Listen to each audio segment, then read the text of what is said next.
సభలో ఉన్న పెద్దలందరికీ నా నమస్కారాలు. పిల్లలందరికీ నా శుభాకాంక్షలు. ఇక్కడ 7th స్టాండర్డ్ స్టూడెంట్స్ ఎంతమంది ఉన్నారు చెయ్యెత్తరా? 10th బాగుంది.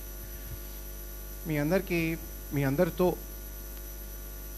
2-3 మాటలు పంచుకుందాం అనేసి నాకు చాలా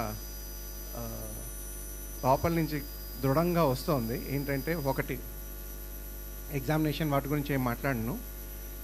నాకు ఇక్కడ కూర్చుని వింటూ ఉండగా కొన్ని విషయాలు నాకు చాలా నచ్చాయి. ఏంటి అంటే, ఫస్ట్, అన్నిటికన్నా ముందర చెప్పినది సంకల్ప బలం అనేసి.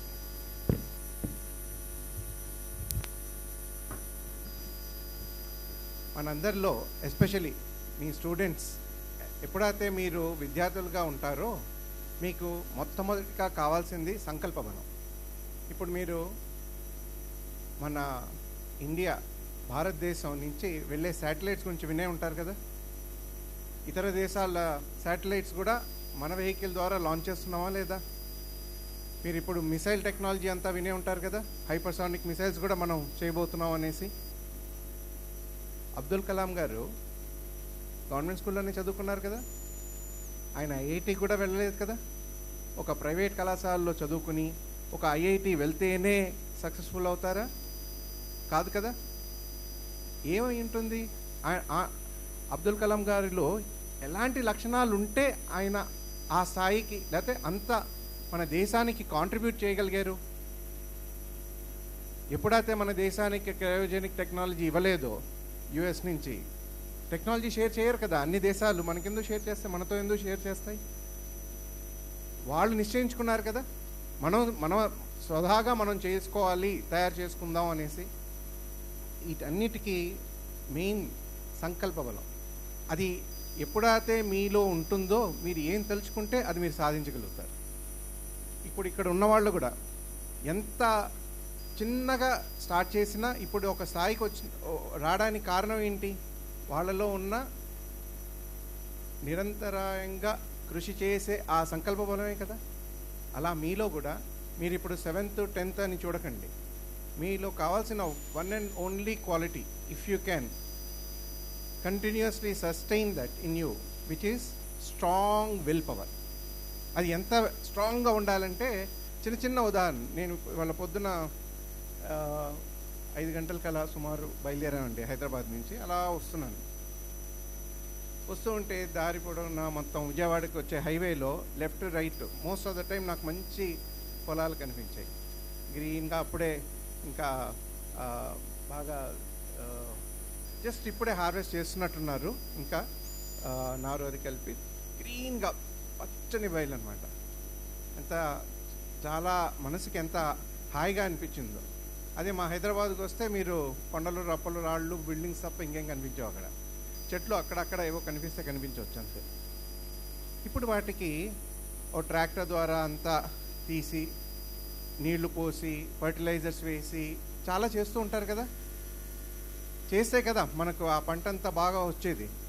అంటే గవర్నమెంట్ స్కూల్లో మాకు ఫెసిలిటీస్ లేవు అనే కాన్సెప్ట్ ఏదైతే మనసులో ఉంటుందో, అది మీరు మొత్తం తీసేయడానికి ఒక ఉదాహరణ చెప్తున్నాను.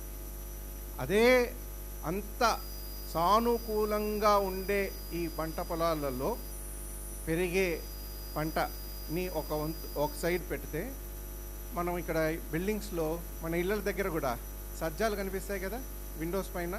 దానిపై నుంచి ఒక చిన్న రావి మొలక వస్తుందా, రావి చెట్టు. అది మీరు పీకినా రాదండి. అది కంప్లైంట్ చేసిందా, నాకు ఫర్టిలైజర్ లేదు, నాకేమో ఇక్కడ నీరు ఎవరు సమ్మర్లో కూడా బతుకుతుంది అది, ఎండాకాలంలో వర్షం పడదు కదా. ఎక్కడైనా అసలు ఇంతైనా కంప్లైంట్ కనిపిస్తుందా? దాంట్లో ఉన్న అంకుర శక్తి ఎంత బలంగా, ఎంత బలిష్టంగా ఉంటే అక్కడి నుంచి ఆ బిల్డింగ్లోంచి అది తీయపోతే అది క్రాక్ వచ్చేసి ఆ సజ్జ పడిపోతుంది. ఇటుకల్లో నుంచి లోపలికి వెళ్ళిపోతుంది, అది సిమెంట్లో నుంచి కూడా వెళ్ళిపోతుంది. అక్కడ దాంట్లో ఏమి న్యూట్రియంట్స్ దొరుకుతాయో నాకు తెలియదు, కానీ అంటే దాంట్లో కేవలం ఒకటే కదా, సంకల్ప బలమే కదా, బతుకుదాం, ఎదుగుదాం అనే కదా.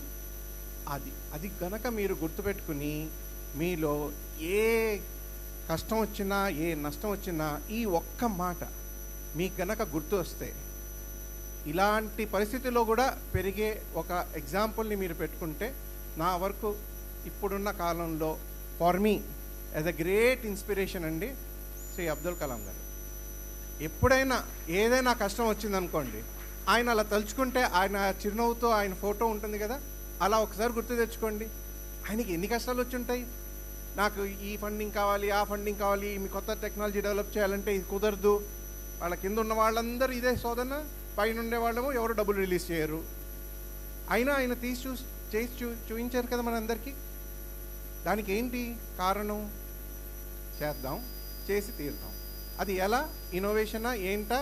అదంతా ఆటోమేటిక్గా మీకు గనక దృఢంగా విశ్వాసం ఉందనుకోండి, మీరు చెయ్యగలరు అనేసి ఆటోమేటిక్గా అదేంటో మొత్తం ప్రకృతి అంతా మనకి సహకరిస్తుంది. అది మనకు గుర్తుండాలి. మనకు అదొక్కటే గుర్తుండాలండి. ఈ పెద్ద అడవి ఉందనుకోండి, రాత్రిపూట దాటాలంటే మనకేం పెద్ద సర్చ్ లైట్ అక్కర్లేదు. స్వామి వివేకానంద గారు ఇచ్చిన ఎగ్జాంపుల్లో చిన్న టార్చ్ లైట్ 2 ఫీటే కనిపిస్తుంది.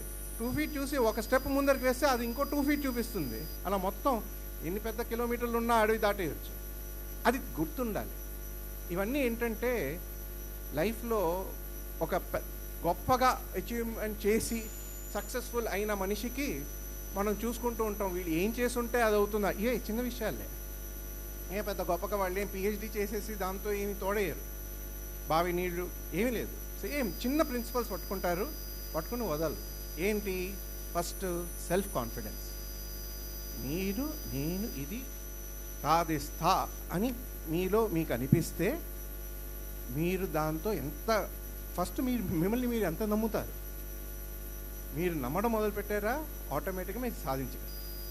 సో ఇలాంటి చిన్న చిన్న విషయాలు కనుక మీరు గుర్తుపెట్టుకోగలిగితే ఐఎమ్ ష్యూర్ మీరు ఇప్పుడు సాధించిన ప్రైజెసే కాదు, లైఫ్లో అన్ని చోట్ల చాలా బాగా సక్సెస్ మీరు అనుభవిస్తారు. ఇది కాకుండా ఇంకో విషయం ఏంటంటే, మీకు న్యాచురల్గా బలం చేకూరాలనుకోండి. సారీ, ఇది చాలా చాలా చాలా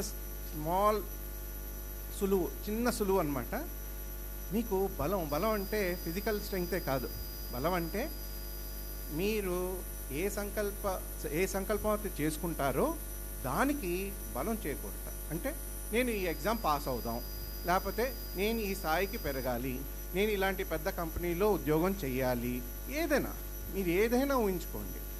దానికి మీకు బలం ఏర్పడాలంటే ఒకటి, మీ ద్వారా మీ చుట్టూరా ఉన్న వాళ్ళకి ఎక్కడైనా మనస వాచ కర్మణ అంటే మీ వాకు ద్వారా మీ చేత ద్వారా ఎవరికైనా క్లిష్టం లేకపోతే హాని కలుగుతోందా లేదా.